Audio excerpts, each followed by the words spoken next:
Саламатсыздарбы, теле көрүүчүлөр. Бүгүнкү сабакта биздин өтө турган темабыз сүйлөмдүн айкындооч мүчөлөрү жана аныктооч деген темага кайрылмакчыбыз. Эң биринчиден айта турган болсок, сүйлөмдүн бул кыргыз тил илиминин чоң бир бөлүмү болгон синтаксис бөлүмүндө баш жана айкындооч мүчөлөр бар. Баш мүчөлөргө өзүңүздөр билгендей жана баяндооч кирет, андан кийинки айкындооч мүчөлөргө биздин азыр сөз кыла турган айкындооч мүчөлөрдүн бир түрү болгон аныктоочко токтолмокчубуз. Сүйлөмдүн эң биринчи токтоло турган маселебиз айкындооч мүчөлөрү деген эмне деген суроо туулушу мүмкүн. Бул айкындооч мүчөлөрү дегенибиз сүйлөмдүн мүчөлөрүнүн бирин жандап, сүйлөм мүчөлөрүнүн бирин жандап, аны аныктап, тактап турган сүйлөм мүчөлөрү айкындооч мүчөлөрү деп аталат экен. Сүйлөмдүн айкындооч мүчөлөрү деп аталат экен. Сүйлөмдүн айкындооч мүчөлөрү өзүнүн сүйлөм тизмегинде аткарган милдетине карай аныктооч, толуктооч, бышыктооч деп бөлүнөт. Ошону биз бүгүн токтолобуз. Аныктооч деген үчүнчү бөлүмүнө келип токтолмокчубуз. Бул аныктооч деген эмне? Аныктооч деген заттын ар түрдүү белгисин көрсөтөт экен. Анын бул жерде айтып аткандай санын, иретин, катарын көрсөтөт экен. Демек, мунун аныктамасына токтоло кетсек, заттын ар түрдүү белгисин көрсөтүп, бир жака таандык экендигин көрсөтөт экен. Ал кандай, канча, канчанчы, неченчи, кимдин, эмненин деген суроолорго жооп берет экен. Ал түзүлүшүнө карай аныктооч жөнөкөй жана татаал болуп бөлүнөт экен. Бүгүн биз токтоло турганыбыз аныктоочтун милдетин аткара турган сөз түркүмдөргө токтолот экенбиз. Аныктоочтун милдетин сөз түркүмдөрү аткарышы мүмкүн экен. Зататооч аткарышы мүмкүн экен, сынатооч аткарышы мүмкүн экен, зататооч аткарышы мүмкүн экен, атоочтуктар аткарышы мүмкүн экен, кыймылатооч, тууранды сөз, сырдык сөздөр аткарышы мүмкүн экен. Ошон үчүн биринчиден мисалга көңүл буруп көрсөк, күлүк чапкан сайын арбытат дейт. Бул сүйлөмдү карап көрсөк, кандай чапкан сайын арбытат деген суроого бериши мүмкүн. Бул жерде күлүк деген сөз аныктоочтун милдетин аткарган сөз түркүмү сынатооч жөнүндө сөз болуп атат. Андан кийинки сүйлөмгө көңүл буруп көрсөңөр, жакшы адам эл камы үчүн жүгүрөт деп атат. Кандай адам деп атат? Бул жерде жакшы адам жөнүндө кеп болуп атат. Жанагы эң башында эрежеде аныктамада айтып өткөндөй, заттын ар түрдүү белгилерин деп айтканбыз. Заттын ар түрдүү белгилерин көрсөтүп атат. Адамдын кандай экендигин көрсөтүп атат. Адам деген зататооч. Ошо заттын ар түрдүү белгисин көрсөтүп атат. Күлүк чапкан сайын дейт. Бул жерде күлүк ат жөнүндө кеп болуп атат. Аттын кандай экендигин көрсөтүп атат. Күлүкпү, тулпарбы, кандай экендигин көрсөтүп атат. Демек, аныктооч дегенибиз заттын ар түрдүү белгисин көрсөтөт экен. Заттын бир жака таандык экендигин көрсөтөт экен. Анан дайыма илик жөндөмөсүндө тургандыгы менен айырмаланат экен. Атооч жана илик жөндөмөсүндө турат экен. Үчүнчү мисалга көңүлүңөрдү бурабыз. Күндүн кышкы алсыз леби кочкордун кар түшпөгөн бетине чачырады. Дегенде, күндүн деген сөзгө көңүл буруп көрсөңөр. Бул зататооч сөз аныктоочтук милдетти аткарды. Кочкордун, экинчи сүйлөмдө кочкордун деген сөз аныктоочтук милдетти аткарды дагы зататооч болду кочкор деген сөз. Бул аныктооч сөздүн милдетин зататооч аткарды деп айтат экенбиз. Андан кийин алыстан бир-эки киши көрүнгөн сүйт дейт. Бул жерде сүйлөмдөгү ой адам жөнүндө, киши жөнүндө болуп атат. Ушул заттын канча киши экендигин көрсөтүп атат. Аныктап тактап атат. Мында аныктоочубуздун милдетин санатооч аткарды. Санатооч дегенибиз өзүңүздөр билесиңер, заттын санын билгизет экен. Канча нече деген суроого жооп берет экен. Андан кийинки мисалга көңүлүңөрдү бурабыз. Жамгыр алардын бетине жаап турду. Мында аныктоочубуз ататооч болду. Ататооч сөзүбүз аныктоочтук милдетти аткарды. Кийинки сүйлөмгө өтөбүз. Бала кезде ойноп жүргөн таштарга, серпишкен булуттарга учурашкысы келет дейт. Бала кезде ойноп жүргөн таштарга, серпишкен булактарга учурашкысы келет дейт. Мында аныктоошту тапсак, кантип жүргөн? Ойноп жүргөн. Эмне кылышкан? Серпишкен деген аныктоошторду табат экенбиз.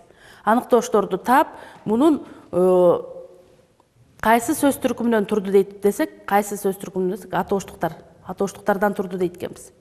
Ал эми кийинки сүйлөмгө келет экенбиз.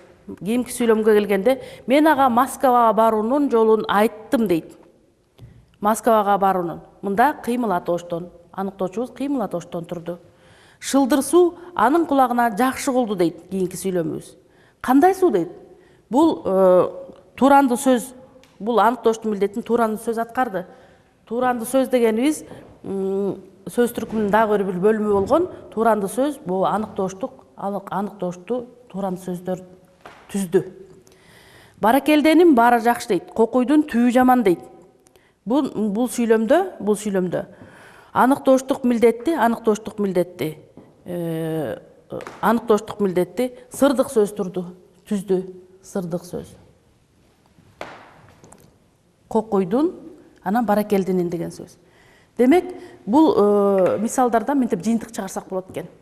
Биздин аныктооч баш сүйлөмдүн айкындоочу мүчөлөрүнүн бири болгон аныктооч заттын ар түрдүү белгисин билгизип, бир жака таандык экендигин көргөзөт экен. Дагы кандай, кантип, канча, нече, канчанчы, неченчи деген суроого жооп берет экен.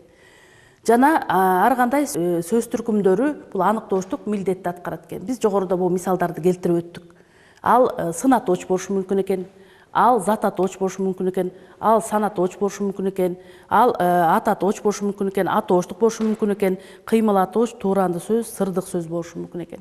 Жогорудагы айтылган айкындоочу мүчөнүн бири болгон аныктоошту табуу максатында, бул бышыктоо максатында бир мисалды айткым келип турат да азыр дагы. Бул бышыктоону мен көп эле практикамда колдоном, адашкан сөздөр деп аталат. Адашкан сөздөр, бул адашкан сөздөр. Бир сүйлөмдүн ичинде, бул сүйлөмдө сөзсүз илик жөндөмөсүнөн турабы же атоош жөндөмөсүнөн турабы бир аныктооч катышат да. Мисалы, касиети, зор, кымыздын деген сөздөрдү таратып берем да. Дарылык. Эми ушул сөздөрдөн мен аныктооч катышкан бир сүйлөмдү чогултушубуз керек. Сабагыбыздын кийинки этабы болгон балдар, бышыктоого келип жеттик. Жогорудагы айтып берген аныктооштун милдетин аткаруучу сөз түркүмдөр боюнча, ага берилген суроолор боюнча бышыктоо максатында мен бул көнүгүн аткарабыз да азыр. Адашкан сөздөр деп аталат ал көнүгү. Биринчи, касиети, зор, кымыздын, дарылык деген сөздөр бар экен да бул сөздөрдө, бул сүйлөмдө. Бул сүйлөмдүн курамында ушул сөздөр бар экен. Бул сөздөрдү биз ирети менен, мааниси менен жайгаштырып туруп, анан кийин аныктоошту табабыз, айкындоочу мүчөсү. Эми карап көргүлө. Касиети, зор, кымыз, дарылык дейт.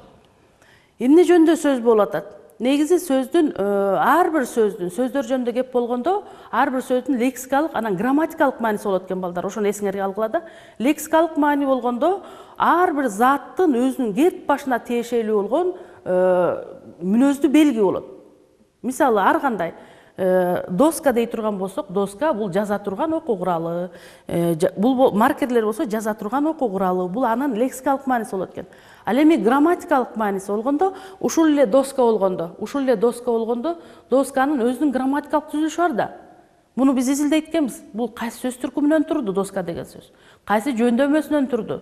Кайсы уңгу түрүндөбү? Уланган мүчөсү кайсы деп ошолорду айтат экенбиз грамматикалык мааниси деп. Ошондой эле сыяктуу буну бир мааниге келтирет экенбиз да, бул сөздү бир маани, ар бир сөз маани келтирет. Ал эми сүйлөм такыр эле чоң маанини билгизет экен. Эми бул могу сөздөрдү биз бир мааниге келтирет экенбиз да. Касиети зор, кымыздын дарылык дейт. Мындай карап көрсөңөр балдар, кымыздын касиети жөнүндө болуп атат. кымыздын касиети жөнүндө болуп атат. Кымыздын касиети. Жана биз жогоруда айтып өткөнбүз. Аныктооч деген заттын бир жака таандык экендигин көрсөтөт, жана илик жөндөмөсүндө же болбосо атоош жөндөмөсүндө турат. Заттын ар түрдүү белгисин көрсөтөт деп атабыз. Бул жерде затты табат экенбиз, заттык маанидеги сөздү таап туруп, анын ар түрдүү белгисин аныктай баштайт экенбиз. Мисалы үчүн бул жерде касиети зор дарылык дейт. Бул жерде кымыздын деген сөздү алып көрөлүчү. Кымыздын деген сөздү кымыздын касиети зор. Кымыздын касиети зор.